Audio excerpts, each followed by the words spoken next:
Finally, one of the requests at this meeting for this meeting was to provide a tangible example of how a council can take what we have done already as an organization and build on it for the future. So what I've asked is Danny Marks to make a brief presentation on our engagement work as it stands. And what I would ask is visualize how you and your volunteers can take this basic platform and build on it for your own efforts locally. So Danny, I'm going to turn it over to you.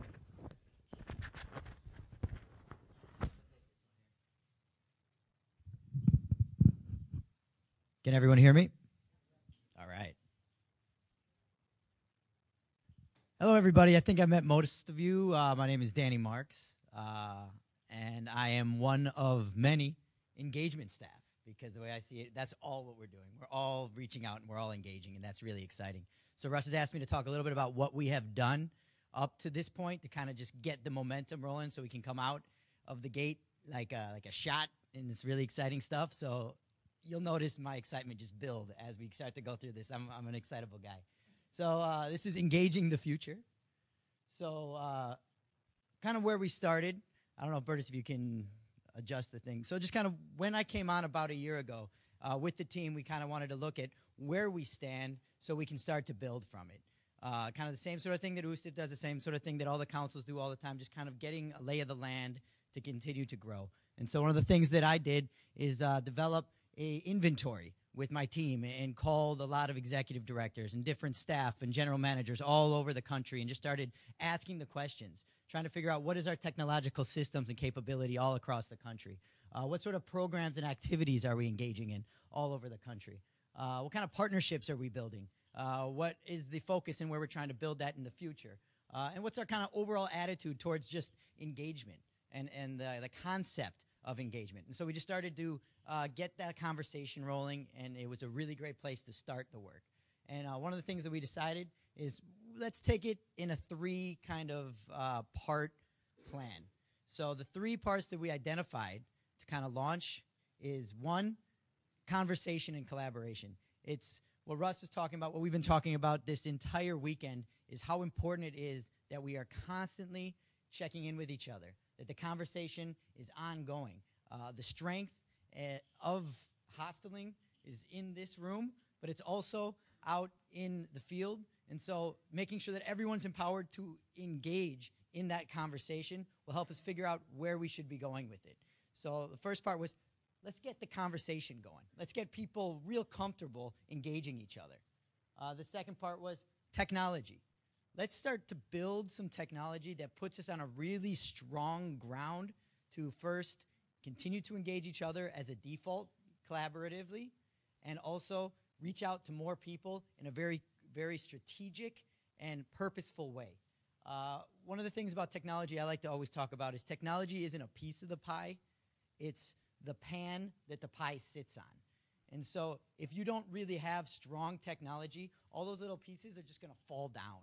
And so being able to be strategic about how we're recording data, how we are reaching out to other people. Technology is the future in so many ways. And so let's make sure that we're sitting on a platform that is flexible, that is engaging, and that has nothing but potential to grow into the future. So we started building some of those. And then pilots. So we started putting staff and just engaging staff that are already out there to do some interesting projects, to do some programs in different creative ways, just so we could kind of play off each other and just learn what's going on. One of the things that I think is really interesting is the concept of fail fast. I don't know if you all are familiar with that, but it's not to be afraid of just going into something. And so jump into something. If it's not working, all right, what did we learn from that? Let's do something else.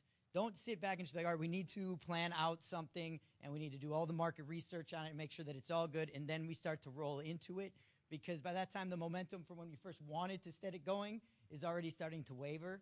So be flexible and be ready to just jump into something. And so that's what a lot of the staff and a lot of the systems to support them and ongoing and the programs that we were asking people to try out and just to kind of pilot and experiment was all about. Just get out there. You see something that's exciting, you have a potential partner, get that conversation going. Where are we going with it? We'll learn from it. We'll continue to adapt, and we'll continue to grow. So those are the 3 parts that we wanted to start going in the past year, and we're getting some amazing momentum. This is where I get excited and start kind of bouncing around. But one of the things that we realized is you can't just take one of those and say that's where we want to go. It kind of has to go together.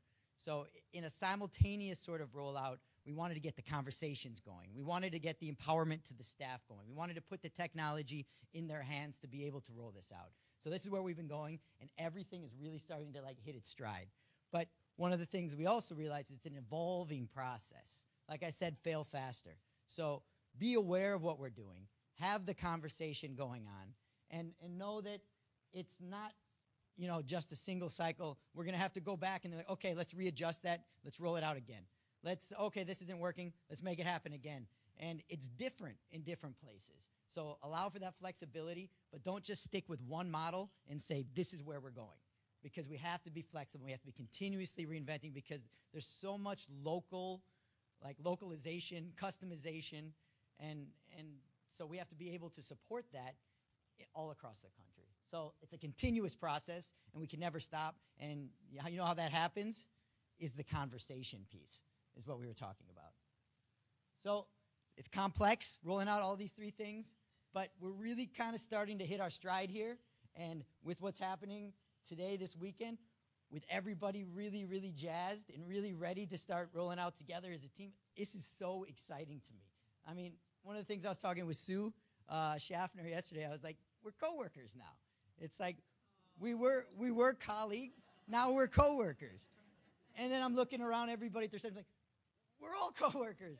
I'm like, this team has just grown in so much talent and so much like geographic presence. The excitement is huge, right? Because we're all on this team together, and we're all coworkers, and we're all going to be working to just grow this movement and grow Hostelling. And like I said, I'm jumping up and down.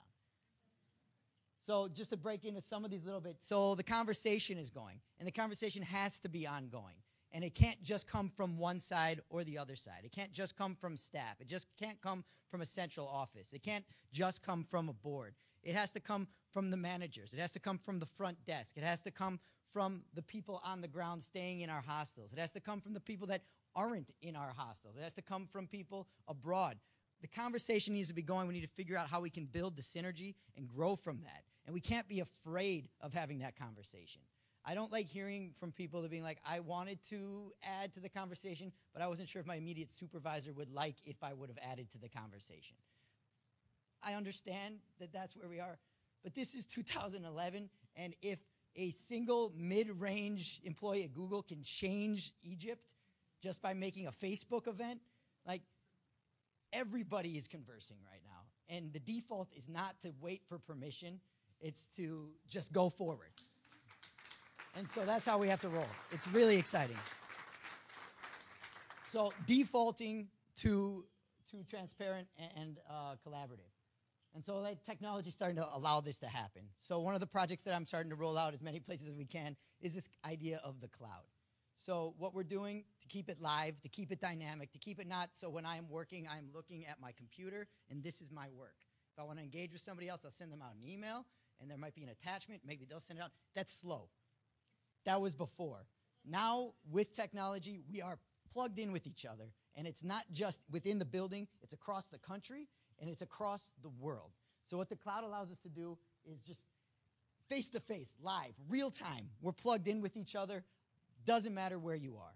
So, I mean, this is me talking with Matt Warfield, who's, you know, one of the staff at the Potomac Area Council. He's got a question. Boom, his face pops up. Hey, what are we doing here? I need this. Cool, I can make this happen. Oh, there's somebody coming from our Baltimore hostel wants to know if there's space in D.C. Boom, front desk pops up. It's the Baltimore hostel saying, hey, we've got a guy coming down. He's really cool. I'd love if you would meet them. As they walk into the D.C. hostel, they already know this person's coming down. She's like, oh, I heard you had a really good bowling game the other day. Who are you? Who are you people? We are a team across the country, and that's default. It's really, really exciting. The other really exciting piece that, I'm kind of a data dork, so I love it as well, is the concept of the database. Knowing who we're engaging with and being very strategic about how we are recording that data and how we are continuing to engage with those contacts and build those relationships. So the other big piece of technology that we're rolling out that I'm really excited about is this new national database of everybody who stays in any of our hostels, of anybody who is a volunteer, a donor, a member, anybody who engages with us in any way is going to be put into one very, very flexible, very, very powerful database, and we'll be able to do reports and be like, oh, I just want to communicate with people that traveled in LA and San Diego in the weeks from June 3rd to June 7th and are from the western part of Norway. Boom, done. I mean, that power to be able to do that sort of thing is incredible, and it takes a lot of coordination amongst us to be able to make sure that we're just putting everything to a central place, and so we can be really, really powerful with rolling that out. More than that, what this allows us to do, we'll be able to leverage this database to develop really, really powerful promotions and partnerships. I come from a background of political movement building, and they say your power is your database.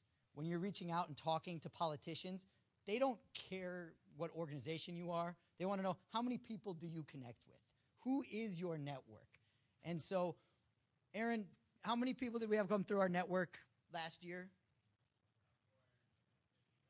450,000. So 1 year, we're going to have a database of 500,000. We're going to grow that more, 1 million. I mean, this is not just the data. We'll have clean data. We'll be able to communicate with them. We'll have everything going. We'll be able to reach out to Amtrak, American Airlines, whomever, be like, you want to talk to the most passionate travelers in the U.S.? So this isn't just a database. This is a database of really quality, dedicated folks. And we're going to be engaging with them. And that's really, really exciting when you're building powerful partnerships and promotions and things along those lines. Another thing we can do with this, we can learn to understand the travel habits of everybody in the U.S. because we'll be able to see where they're coming from, where they're going next. And more than just waiting for, HI Hostels to give us a buddy hostel thing in a booking engine or asking a survey on top of what other surveys people are already getting. Like, so where are you going next? We'll just be able to look at the data. And we'll be able to say, like, hey, Bob was in Boston, and then he went to New York, and then for some reason he traveled over to Seattle. Let's write to Bob and ask him, why did you decide to do that? How did you do that? And so we'll be able to learn from people. We'll be able to know how they're traveling. We'll be able to be very strategic in then how we're marketing to these people, where we're doing further investments. It looks like we should be putting a hostel here because people are traveling through that way, but we don't have a spot there. We'll be able to learn from that. So that's really exciting to have a good database. The other thing is being flexible is being built on Salesforce, which I'm sure you've heard as kind of a touch point around, is one of the industry-leading database CRMs, which is contact resource management tools out there. It's open source, which is great because there's a whole community of developers out in the world that are just building tools that allow us to use our data better. So we don't have to go and say, like, oh, we want to add this tool. We have to go find a developer, and we have to change our data and wait for it to be built just for us. Because we can just go out to the entire marketplace, like you guys have iPhones, like the App Store, and be like, oh, we want to be able to figure out who or the Facebook profiles of every single one in our database. We don't have to build that. There's an entire community competing to build that technology, and then we can just implement it and just put it in. It's like now we have growing and growing technology off that database. And we'll be able to roll in things like membership, volunteer management, group sales, because the user interfaces and the tools are all there, and we don't have to go out and build it. The industry now is building all this stuff for us, and we're just taking advantage of it. We figure out what we do best.